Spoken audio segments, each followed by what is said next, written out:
సంక్రాంతి పండుగ సందర్భంగా పతంగులను ఎగురవేసే సందర్భంలో తగు జాగ్రత్తలు తీసుకోవాలని నిర్మల్ పట్టణ 2 విద్యుత్ శాఖ ఏఈ ప్రవీణ్ కుమార్ సూచించారు.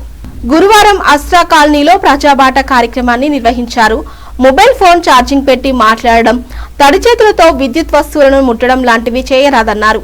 మానవ జీవనంలో విద్యుత్ వినియోగం భాగమైపోయిందన్నారు. ప్రజాబాట కార్యక్రమంలో భాగంగా క్షేత్రస్థాయిలో ఉన్న విద్యుత్ శాఖపరమైన సమస్యలను తెలుసుకోవడం జరుగుతుందన్నారు. ఈ కార్యక్రమంలో భాగంగా వినియోగదారులందరూ విద్యుత్ పట్ల తగు జాగ్రత్తలు తీసుకోవాల్సిన అవసరం ఉంది. మీరు విద్యుత్ అనేది మనకు డైలీ లైఫ్లో అవసరమైన ఒక వస్తువు లాంటిది. మీరు దాన్ని జాగ్రత్తగా వాడుకోవాలి.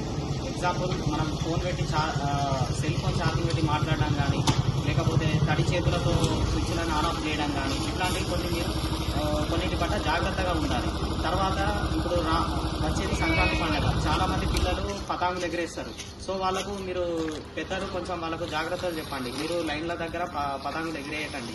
దానివల్ల ఏమవుతుందంటే లైన్ టచ్ అయ్యి మనకు ఊకే కరెంట్ ఇంటరప్షన్ రావడం కానీ, లేకపోతే మొన్న ఒక దగ్గర ఒక బాబుకి చేతులే కాలిపోయిన సందర్భం కూడా వచ్చింది. కాబట్టి మీరందరూ కూడా ఇక్కడ ఈ కాలనీ వాసులకు కూడా తెలియజేయవలసిందిగా మీ ఆసరా కాలనీ ప్రజలందరినీ కోరుతున్నాము. విద్యుత్ని మనము జాగ్రత్తగా వాడుకుందాం.